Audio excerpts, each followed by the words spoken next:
De 16h à 20h, vous êtes en live avec Gaëtan Haas sur leur FM. Et à quelques jours de la sortie de son nouvel album, il nous fait le plaisir d'être avec nous en live et en vidéo, Bilal Hassani. Salut Bilal. Salut. Comment tu vas ? Ça va super et toi ? Bah ça va top, merci beaucoup, merci de revenir chez nous. En tout cas même en visio, t'étais venu il y a un an, tu t'en souviens ? Je m'en souviens très très bien, vous m'avez manqué. Bah, on a hâte de te revoir ici en tout cas. Bah moi aussi, vraiment. Quand ça ira mieux, tu pourras revenir. Bon, en tout cas, c'est toujours cool d'avoir de tes nouvelles, puisque l'album arrive effectivement dans les prochains jours. Donc, il y a un an, tu étais venu nous présenter Kingdom. Est-ce qu'en gros, depuis l'année dernière, tu bosses à fond sur ton nouvel album ?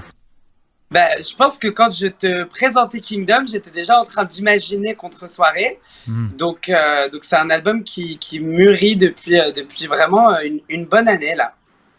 Ça fait même plus d'un an que tu travailles dessus, du coup.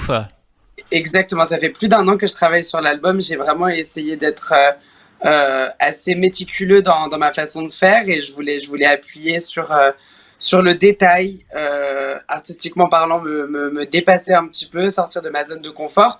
Et donc, pour faire tout ça, il fallait que je prenne plus de temps. Mais je voulais pas perdre, en tout cas, le lien que j'avais avec ma communauté, qu'on a créé tous ensemble en partant pendant genre 3 ans. Donc, je me suis dit, je me lance direct. Dès que j'ai fini Kingdom, j'ai commencé pour que ça paraisse pas trop long. Quand tu dis sortir de ta zone de confort, ça veut dire quoi en fait, pour que tout le monde puisse comprendre à peu près ? C'est dans le style musical, c'est différentes choses, dans les textes. Carrément. Quand je dis sortir de ma zone de confort, je parle de différentes écritures, de travailler avec d'autres personnes. J'ai voulu essayer de jouer un petit peu des instruments plus. Tout ce qui était, je voulais incorporer des instruments live aussi dans l'album, ce que j'avais vraiment pas fait dans le premier. Donc tout ce qui était guitare, basse, je voulais vraiment avoir des vrais sons d'instruments live. Et aussi globalement ma façon d'écrire, ma façon d'imaginer les morceaux, j'avais quelque chose d'assez précis que j'utilisais pour tous mes morceaux. Là, j'avais envie de varier un petit peu les plaisirs, commencer avec la musique ou commencer avec des paroles, commencer avec une mélodie, commencer avec rien du tout et essayer de faire un morceau un petit peu sans avoir trop préparé à l'avance, que j'aime beaucoup faire de base. J'ai voulu un peu perdre le contrôle et me laisser porter par mon imaginaire. Être plus libre en fait. Exactement. Alors pourquoi l'avoir appelé Contre-soirée cet album alors ? Je pense que Contre-soirée, ça représente un petit peu la vie. C'est une quête du bonheur où on va pas suivre le chemin traditionnel, où on va pas écouter ce que les autres vont nous conseiller de dire ou de faire. Et quand on fait une contre-soirée, quand on s'isole un petit peu dans une grande fête, on a ce moment d'introspection et ce moment de remise en question. Et je pense que c'est les instants où on grandit le plus dans une fête, en fait. Et c'est parti d'un rêve que j'ai en début d'année où j'imaginais toute cette soirée où je m'isolais et que je découvrais un autre monde et que je rencontrais des personnages un peu farfelus et qu'il m'arrivait des choses assez ouf. Et ce rêve, quand je me suis réveillée, je me suis dit il faut que je l'écrive, il faut que je le retranscrive en chanson. Et c'est de là qu'est né vraiment l'album. Alors niveau style musical, est-ce qu'on va retrouver aussi un petit peu les mêmes similitudes que dans le premier album ? Je pense que oui, il y a une patte Bilal Hassani qui n'a pas spécialement bougé par rapport au premier album. Je suis toujours très pop. J'aime bien avoir des mélodies entêtantes, j'aime bien utiliser mes textes pour revendiquer des choses, amener des messages. Et ce qui a, je pense, de différent, c'est que c'est un petit peu plus poussé vocalement. Je vais un petit peu plus loin, plus haut, plus bas. J'ai des morceaux qui sont assez divers et variés. J'aime bien être éclectique. Je l'ai fait sur le premier album, je l'ai refait cette fois-ci. Il y a des sonorités un peu années 80, il y a des choses qui ressemblent un peu à du Prince, d'autres un peu à du Yel. On se retrouve dans plein d'univers très très différents, mais ça reste un album qui est très très cohérent, parce qu'il raconte vraiment une histoire du début jusqu'à la fin. Alors c'est vrai que tu parlais justement de cette sonorité années 80.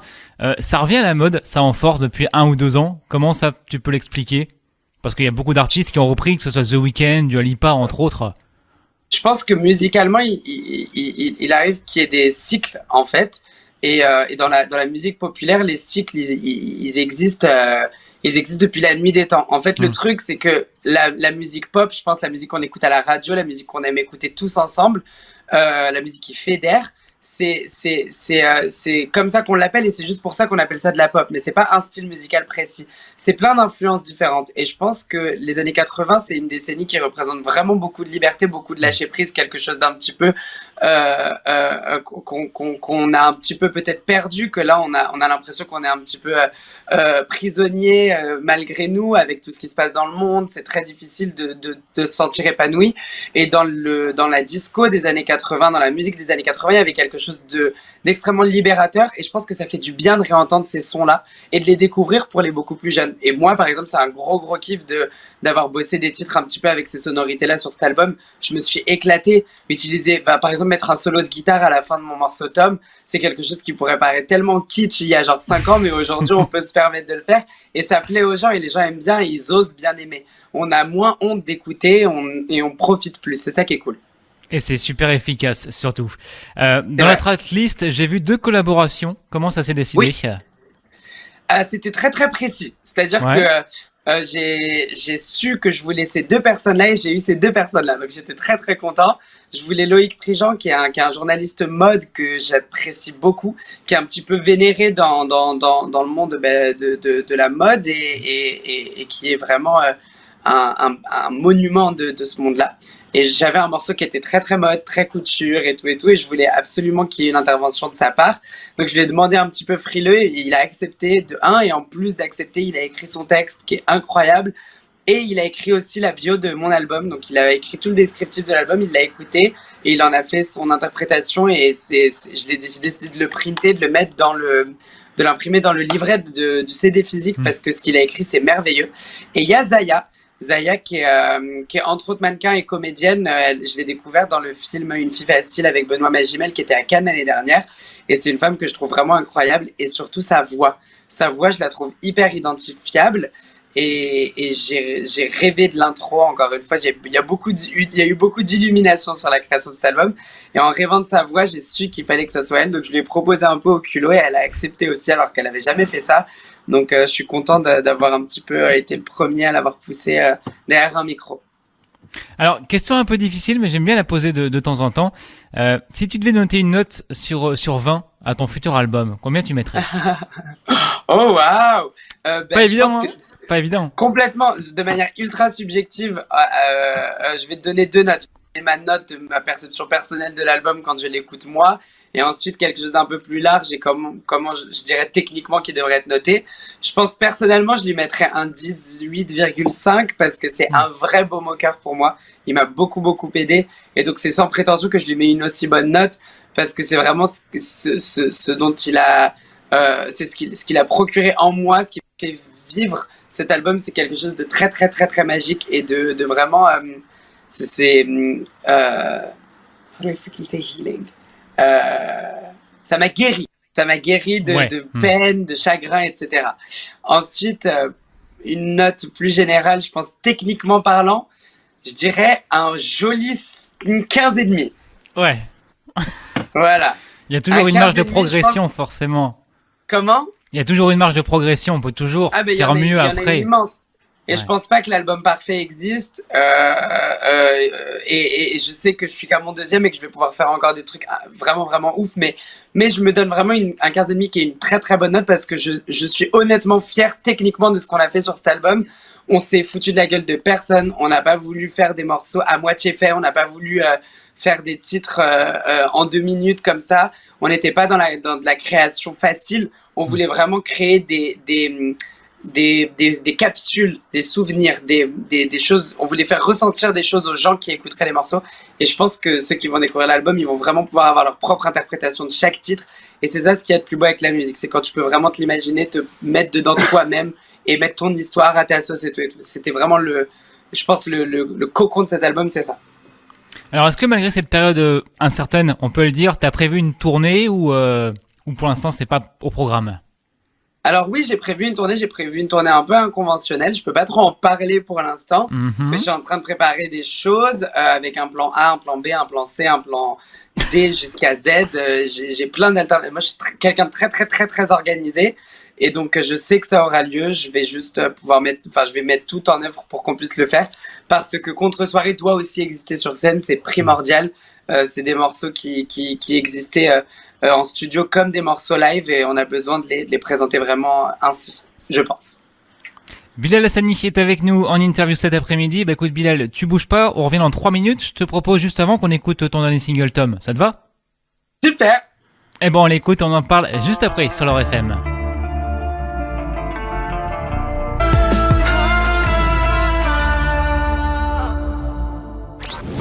De 16h à 20h, vous êtes en live avec Gaëtan Haas sur leur FM. Bilal Hassani est avec nous pendant encore quelques minutes en interview. D'ailleurs, j'y repense, nous a prévu une petite surprise pour nos auditeurs sur nos réseaux sociaux. Exactement, ouais, j'ai été en studio et j'ai décidé de vous enregistrer deux lives de Tom et Fais le vide qui sont les 2 singles de l'album Contre-soirée. Donc je vous ai enregistré ça en acoustique complètement live et c'est pour vous, c'est pour leur FM, c'est pour les Lorrains, donc ça fait très très plaisir, je suis très contente d'avoir pu enregistrer ça pour vous. Et 2 titres qui seront à découvrir sur nos réseaux sociaux dès la fin de l'interview, sur Facebook, YouTube et également sur notre chaîne Instagram. Alors Bilal, ton dernier single, Tom, on vient de l'écouter, ça parle d'un sujet qui touche malheureusement beaucoup trop de jeunes aujourd'hui. Oui, c'est un morceau qui parle de harcèlement scolaire, c'était vraiment une mission pour moi d'écrire ce morceau-là dans l'album. Je l'ai écrit vers les premiers morceaux, c'est l'un des premiers titres qu'on a écrit parce que après la tournée, après les dédicaces et surtout sur les réseaux sociaux, j'ai beaucoup communiqué avec ma communauté, les fans et les gens qui me suivent. Et ils m'ont souvent raconté des horribles témoignages sur leur expérience au collège, leur expérience en primaire. Et ça m'a vraiment fait mal au cœur de découvrir ça. Et je me suis dit que le début de ma mission, en tout cas autour du harcèlement scolaire, ce serait de faire ce morceau qui s'appelle Tom. Tom, c'est un personnage fictif qui représente un petit peu tous les invisibles, tous ceux qu'on ne voit pas, qu'on n'entend pas, qu'on met vraiment de côté. Et j'avais envie de le mettre en lumière et moi de dire que je lui ouvrais mes bras, que j'étais là pour lui. Et il représente un petit peu tous les marginaux, tous ceux qu'on met de côté, tous ceux qu'on ignore. Moi, j'ai été un Tom. Je sais qu'il y a beaucoup de gens qui écoutent le morceau et qui sont Tom ou qui étaient Tom. Et ça leur a fait beaucoup de bien. C'était une soirée très, très émouvante le soir où le morceau est sorti. Mais c'est le début d'une grande histoire. J'ai envie de faire des choses. J'ai envie de monter des vraies missions pour pouvoir faire avancer ce fléau qu'est le harcèlement scolaire et vraiment le dépasser, qu'on puisse passer outre en fait toute la cruauté qui existe à l'école. C'est vrai que quand on pense harcèlement, on pense souvent physique, mais il y a aussi le côté mental, moral qui est tout aussi dur à gérer. Exactement. Tout ce qui est remarques incessantes, insultes, critiques. Et surtout aujourd'hui, ce qui est très difficile avec le harcèlement scolaire, c'est qu'il continue d'exister le soir quand on rentre chez nous. Les élèves, aujourd'hui, ils ont les téléphones et donc ils ont les réseaux sociaux. Et quand ils rentrent dans les groupes de classe, sur Snapchat, sur Facebook, partout, il y a des conversations qui peuvent continuer. Il y a du harcèlement qui continue d'exister. Quand tu es dans ta chambre, quand tu rentres chez toi, tu peux aujourd'hui perdre ce cocon-là et c'est encore très, très difficile. Et c'est même en train d'empirer. Donc je pense qu'il faut vraiment faire quelque chose pour que ça change. Alors du côté de ton premier single, Fais le vide, là on est dans quelque chose de beaucoup plus léger et beaucoup plus dansant. Oui, exactement. Fais le vide, c'était un petit peu l'ouverture de Contre-soirée. J'avais envie de venir avec un titre, 1, entêtant et 2, feel good. Je voulais vraiment qu'il y ait des bonnes énergies qui sortent de ce titre-là. Je voulais que ce soit une vraie bouffée d'air frais. C'en est une pour moi. Le morceau, je l'écoute encore aujourd'hui quand je vais pas bien et il me donne la pêche directe. Surtout qu'on l'a sorti du coup pendant le confinement et c'était assez intense cette période-là. Et on m'a proposé de le décaler. Les équipes ils m'ont dit t'es sûr de le sortir et tout. J'étais là oui, sortons-le, ça va faire du bien aux gens. Et ça a fait du bien aux gens, on s'est retrouvé numéro 1 sur iTunes, c'est ma première chanson qui a fait ça. Les gens ont vraiment bien reçu le titre, puis le clip. Donc j'étais très contente de pouvoir commencer l'ère de Contre-soirée avec ce titre-là. Et je pense que jusqu'à la fin de ma vie, je pourrais chanter ce morceau parce qu'il est vraiment, il fait du bien quoi. Et pour le reste de l'album, du coup, c'est quoi les différents messages que tu souhaites faire passer ? En réalité, je raconte vraiment beaucoup de choses. Je parle d'amour, je parle d'excès, je parle quand je dis d'excès, c'est-à-dire quand on a encore de surréaction, de suraction, de surtout. Et je parle de moi aussi. Il y a des morceaux qui sont assez introspectifs où je raconte des choses très, très, très, très personnelles.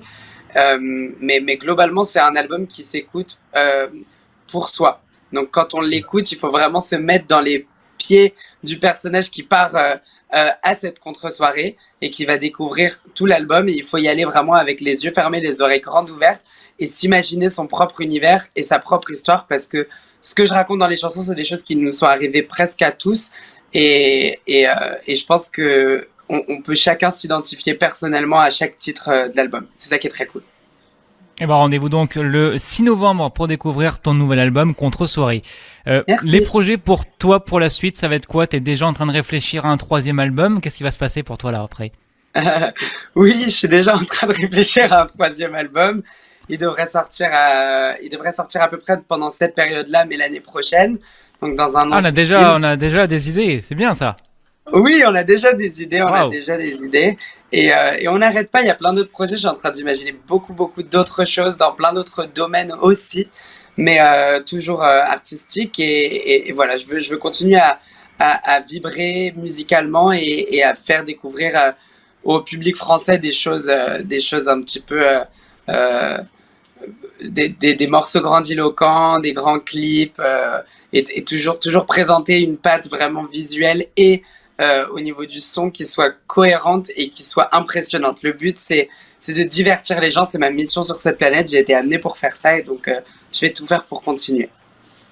Alors juste avant de te laisser, Bilal, en 30 secondes, je te laisse la parole libre pour dire ce que tu veux à tous nos auditeurs en ce moment qui nous écoutent, qui t'écoutent et qui ont hâte de découvrir forcément l'album.